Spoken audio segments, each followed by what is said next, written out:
Well, we're in Florida at the Kennedy Space Center, and here's some of the things that we're just looking at. We're getting ready to go in the Visitor Center, and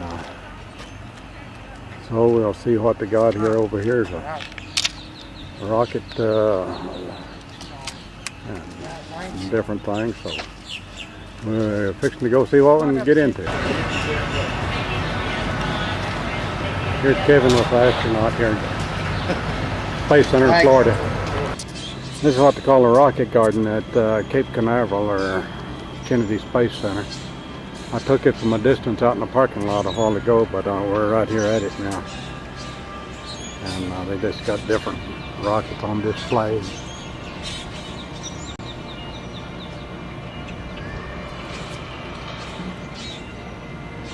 There's Debbie over there reading some things. Kevin and Dennis. And in the background, see that laying down.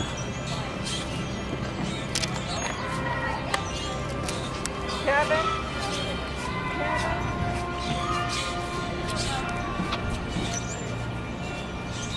See Grandma talking to Kevin and showing him something.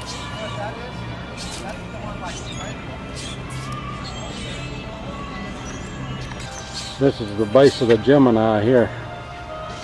I don't think anything's real. No. Well, then.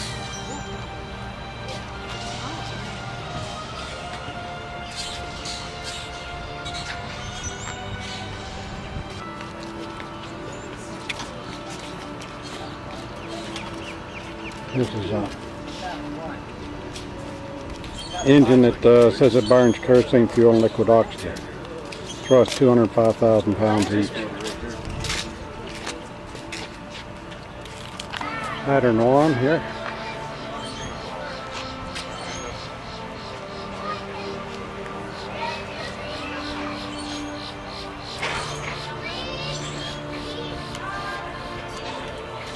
See Dennis and Debbie, Kevin.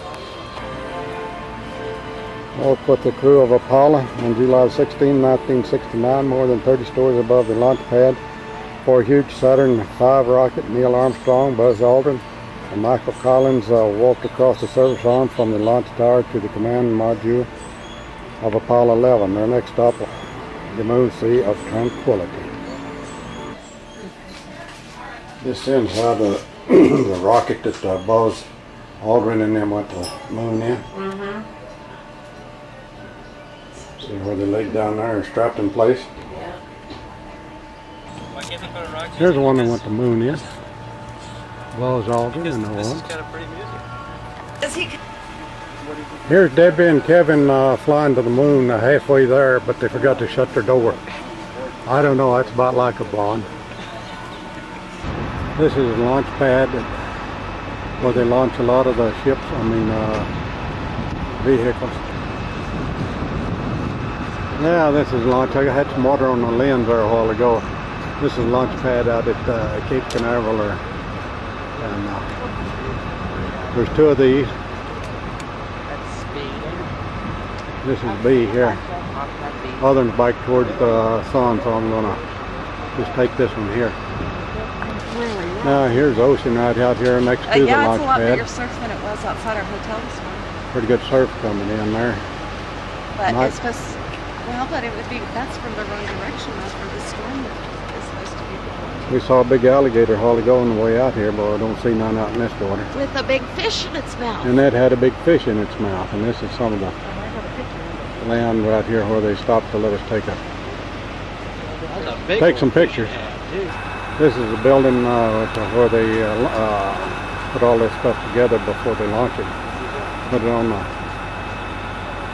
thing that takes it to the launch pad. It's 500 and something feet high. We'll take a closer picture of it when we get back over there. Here's a tour bus. We just stopped out here at Kennedy Space Center to get some pictures and things, but we'll be going on around. It's about an hour and a half tour.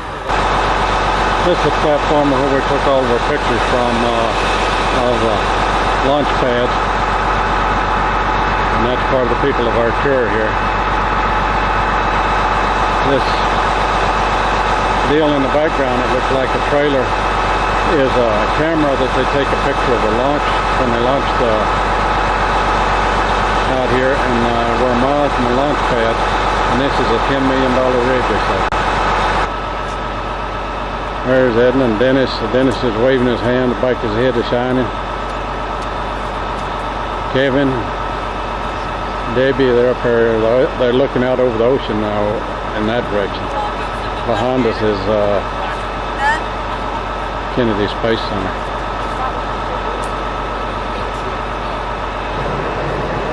This building's 525 feet tall. This is where they assemble the rockets and put them on a transporter to take them out. And that flag is 110 feet wide and 200 something feet long. And NASA logo over there is 110 feet wide, I believe he said. And that's just one story building. There's doors on the end of it to get the shuttle out of after they get ready to take out to the pad. Here's Debbie and Kevin in front of this building here at the Kennedy Space Center. I want to get around and see if I can get the doors on the end of it. I hope the doors will show up here. They slide upward. The bottom ones slide sideways, and the ones on top slide upward. And I think he said each one of them weighed 34 tons, each section of it. See if I can get in and taking a picture of this.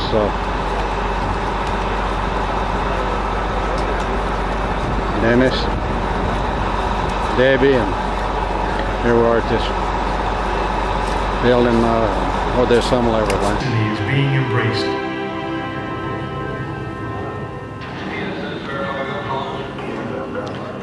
This is getting ready to launch a Apollo 8 going to the moon. Attention all personnel. The countdown clock will start on the line. T-minus 3 minutes. 3, 2, 1, 5. This is launch control. T-minus 3 minutes and coming. We've completed our communications checks with the Apollo 8 astronauts in the cabin, and the communications are go.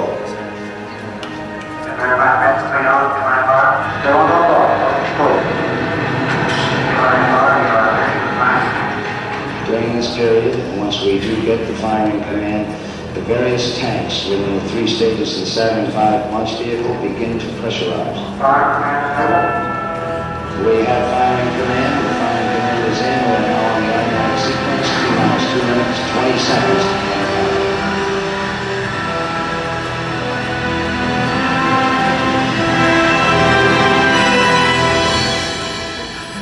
Our status board indicates that all aspects are ready. Instrument unit is ready. Spacecraft ready. Final check of the emergency detection system. That ready light also on. First stage preparations are completed. Okay. We're on. Ready to go to Cronkite. Standby motor. Okay, you're on. All systems go. 45 seconds incoming. First stage liquid oxygen tank has been pressurized, and the pressure is still building up. Bill Anders now report that the liquid hydrogen tank on the third stage is pressurized. 1 minute 15 seconds. 60 seconds incoming. The vehicle now is completely pressurized. We're coming up on a power transfer shortly. 11, 10, 9,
spaceships that's real that they flew and they got it rebuilt. And here on display for people to look at.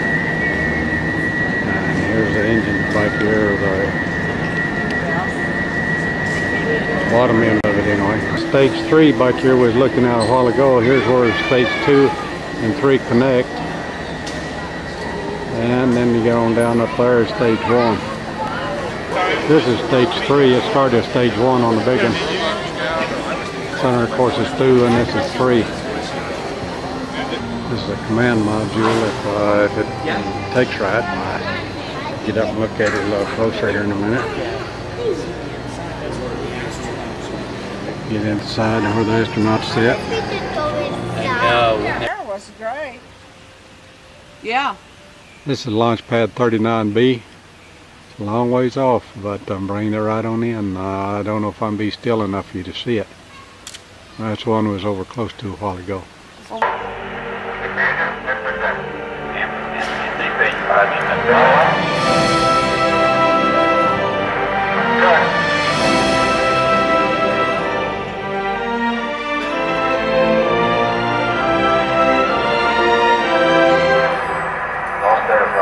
Hurtling toward the moon at 3,800 miles per hour, Neil Armstrong notices his checkpoints are all appearing too soon.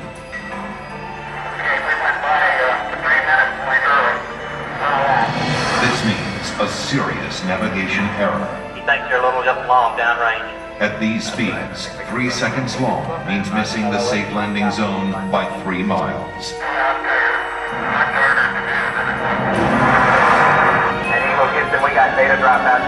With the onboard computer. The 1202 alarm. The astronauts have rehearsed for thousands of possible malfunctions, but not this one. It had been considered too unlikely. Seconds seem like hours as everyone struggles to remember the meaning of a 1202 program alarm. The deadline to safely aboard is vanishing fast. Give us a reading on the 1202 program alarm. 1202 means the Eagle's onboard computer is overloading. This means Houston is drawing, unable to make navigation corrections or interpret the data coming from Eagle's computer. Armstrong and Aldrin are on their own. Mission Control decides they can go ahead. We're going that flight. We're going that alarm. If the data link doesn't fail again. We're going that alarm. 1,000 feet, and Neil Armstrong can see that the computer is proposing to put them down in a dangerous place. That landing site is full of boulders. If they land there, they will never take off again. 1201. Okay, we're going. At 350 feet, Armstrong ignores his computer navigation and veers away from the rocky landing site with no time to explain to Mission Control. Okay, all flight controllers in cut. In Mission Control, everybody is stunned. At 300 feet, the Eagle has left its flight plan and taken off at full speed across the face of the moon. Eagle Houston is descent to fuel. The monitor over. 90 seconds of fuel remaining. Now less than 200 feet, and the Eagle is too low to safely abort back into orbit. They call this part of the flight plan Dead Man's Curve. No level. No level. All that's left for Mission Control is to read off the fuel remaining in seconds. 60 seconds. 60 seconds. The entire moon landing has come down to 2 men and 1 minute. Forward. 20 feet down, 2.5. And half 30 seconds. 30 seconds. Forward. Lights on. Down 2.5. Forward. More forward, drift to the right a little. Down 1/2. Contact light. Okay, engine south. And jet down. Tranquility Base here. The Eagle has landed. Roger, Tranquility. We copy you on the ground. You got a bunch of guys about to turn blue. We're breathing again. Thanks a lot. We are one people with one history, watching our destiny unfold. That's one small step for man, one giant leap for mankind.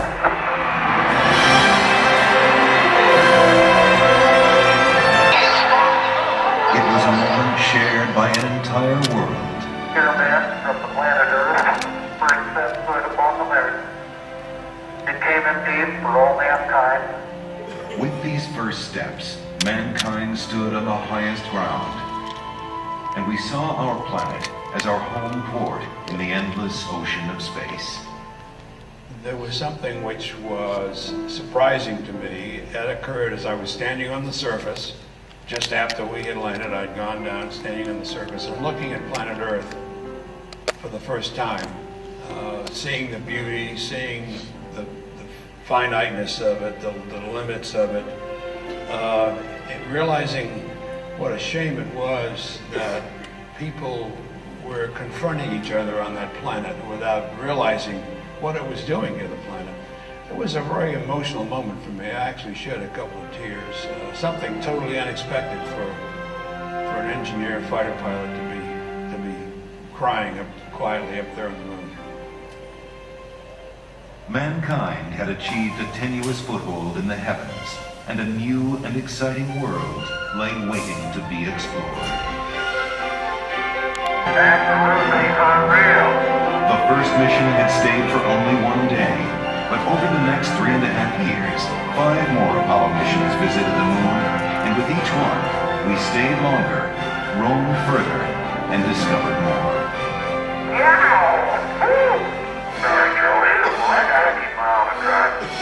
I never thought when I was a kid building rockets, in high school, that we would go to the moon, before the end of the century. I mean, I thought that was something that was way in the future, fantasy. I was rolling on the moon one day in a very hot December May. That is the best example we got. Just don't stub your toe. We have got to understand that as a people, we need to stretch. We need to reach beyond our grasp. We need to strive to do things that seem impossible, because in the accomplishment of them, we move society forward. Boy, isn't the beauty of this place is just absolutely incredible. One of the astronauts has said, when I have a chance to talk to kids, I tell them, the first thing I tell them is to take them.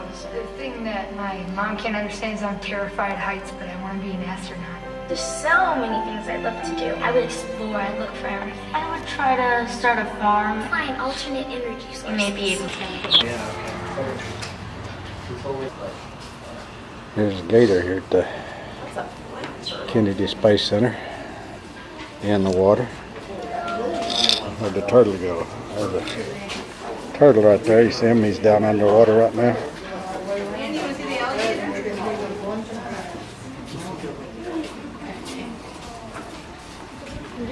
Here's a big old, here's another gator here in the same pond, but he's a little bigger than that, and I was taking a minute ago.